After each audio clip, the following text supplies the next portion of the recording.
A special thank you to each of our subscribers who make this channel possible. Here's today's story. In a significant development following President Donald Trump's recent summit with Ukrainian President Volodymyr Zelensky, U.S. and European military planners are now actively exploring potential security guarantees for Ukraine in the wake of the ongoing conflict with Russia. This initiative aims to provide a framework for post-conflict security assurances, a move that has been met with cautious optimism from Ukraine and its European allies. During the summit held in Washington, Trump reiterated his commitment to supporting Ukraine, stating that the U.S. would play a role in ensuring the country's safety as negotiations for a peace deal with Russia progress.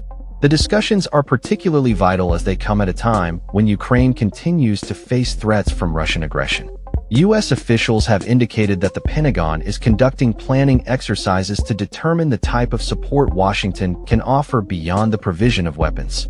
However, officials have warned that it will take time to devise a strategy that is both militarily feasible and acceptable to the Kremlin, given the complex geopolitical landscape. British Prime Minister Sir Keir Starmer, who has emerged as a key figure in shaping Europe's response to the crisis, described the summit as historic. He emphasized the importance of international cooperation in securing Ukraine's future. Following the summit, NATO military leaders convened to further discuss the situation in Ukraine and the potential pathways forward.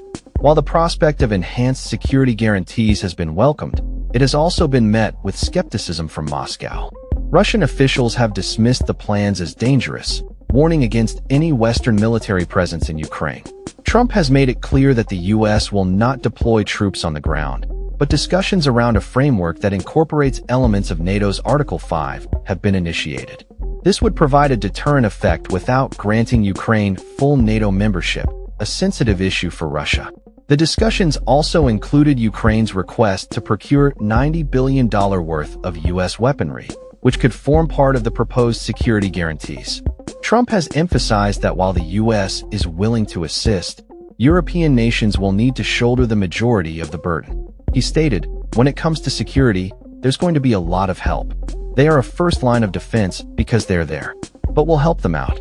Moreover, Trump indicated that the U.S. could provide air support, reinforcing the notion that while direct military involvement may be off the table, other forms of assistance are on the table.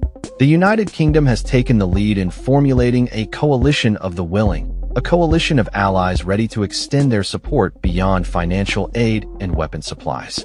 This coalition could deploy international forces to Ukraine after a ceasefire or peace agreement, aimed at deterring further Russian incursions and reassuring Ukraine that it will not be abandoned. The virtual meeting on Tuesday, co-chaired by Sir Keir, included over 30 international leaders discussing the next steps for ensuring Ukraine's security. The leaders also deliberated on the implementation of additional sanctions on Russia to apply pressure on President Vladimir Putin to conclude the conflict.